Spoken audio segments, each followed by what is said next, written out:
bro, bro. Bam.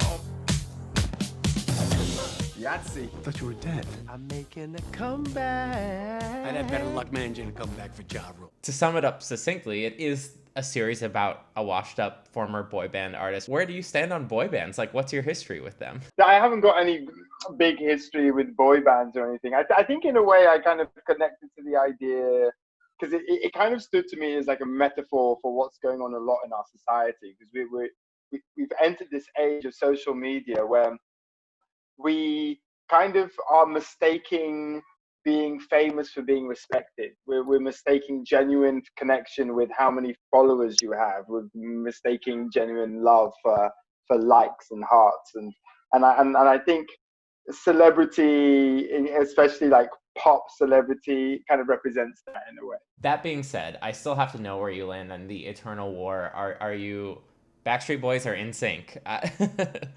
You know what? And it's so embarrassing because we actually have one of the Backstreet Boys That's right. in the show. Kevin does an amazing job. He's a brilliant actor. It was just by accident that we got him. I was doing the show and he was there, and I was like, oh my God. And I was like, bro, do you think you could do a little sketch with me? You know, I literally had an iPhone with me, and I was like, look, I'm not going to miss up this opportunity. And he was game. And then so I was like, bro, can we do another thing? Because bro is what I called him. And he was like, sure. He was so generous. So we went back to his house in Malibu. It's this amazing house. And like, I had a couple of these bottles that you can smash over someone's head and not really hurt them. And I was like, right, I want you to hit me with this. And he was like, great, okay, no problem. So we did a little scene. And then he was like, well, what's my motivation? And I was like, what did people say that used to really irritate you? And he was like, they used to say that NSYNC was better. How did you kind of set about creating the world, or creating Maxxx within our world, I guess I should say? I was so inspired by movies like Forrest Gump, which so seamlessly blended their fictional account of the world to the real world. And because I was doing press for Handmaid, the other show I do, there were just these weird opportunities where I was next to famous people and I could be like, hey, would you do me a favor? When I first met you, you were dating this guy from Boytown. It's a very, very distant memory. Fuck! I am not lonely. I am doing great. And I've got these dust allergies, which is really fucking annoying. You worked on this with your brother, Luti, who has been in the producing game and the music game for quite a while. How did the two of you start working on it together? What's the genesis to the idea? Where did it all come from? Well, you know what? We actually made our first short film when he was like 7 and I was 12 or whatever. And then we went our separate ways career-wise, always been close as brothers. And he went off and started creating some of the best music promos in the world. Beyonce, Jay-Z, Snoop, you name it, they've done it. 3 billion views. And then meanwhile, I was doing acting. And around the same time that I wanted to explore becoming a filmmaker, he was getting into exploring making long-form drama.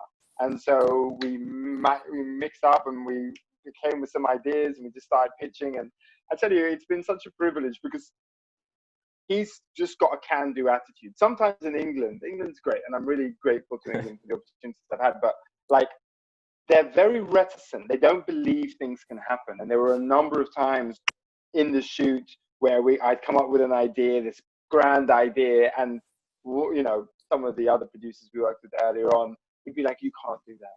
No, we'd have to get permission to do that. And Lucy's the kind of person who's like, we can do that, and we'll find a way to get permission. And and because of that, we managed to get so many great things. And even getting the series itself came about because Luti wasn't afraid to knock on doors and go in and be like, hey, listen, we've got a voice, we want to share it. In a weird way, it's like, we don't want to let each other down. Is the thing. It's like, you know, there were times in the 4-year process of making Maxxx where I was like, I can't do this. This is too overwhelming for me. I can't. And then I thought, but if I don't do it, I'm going to let Luti down. And similarly, he you know, we had this conversation years in where he was like, oh my God, you know, I was terrified of letting you down.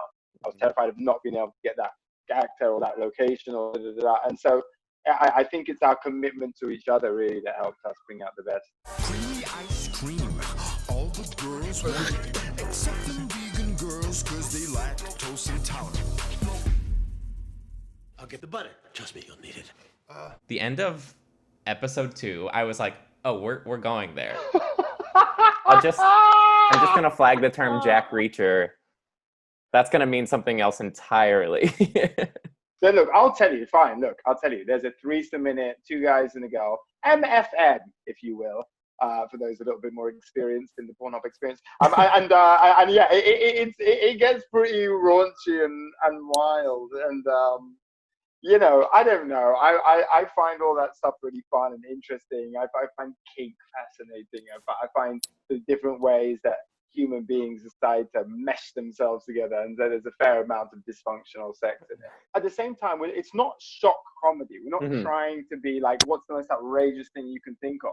Like, I think we wanted to tell the story truthful way to the weirdness of the music industry, and so we just allowed ourselves to do that. Speaking of the weirdness of the music industry, Christopher Meloni is fully off the rails in this, in the absolute best way.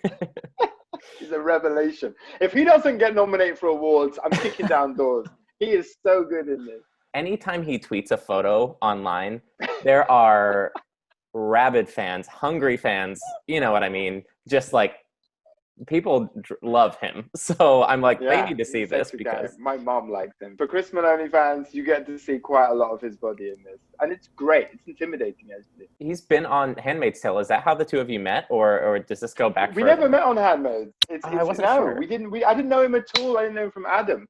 Luti was like, okay, wish list time. Who do you want to play Don? And I was like, look, leave me alone. I'm trying to create a television show. I don't have time for fantasy. And he was like, no, OT, tell me wish list. And I was like, fine, Christopher Meloni. If you can get Chris Miller. And next thing I know, he's like, yeah, Chris is coming down. I'm like, what are you talking about? We don't have money for trailers. Like, we didn't have money for trailers. We put everything on screen. I was like, where are we going to, what do you mean? And Luti had sent him the script, and he'd fallen in love with the script. He arrived in rehearsals and said, this script is why I want to be an actor. No, you eat a bag of dicks, Grandma.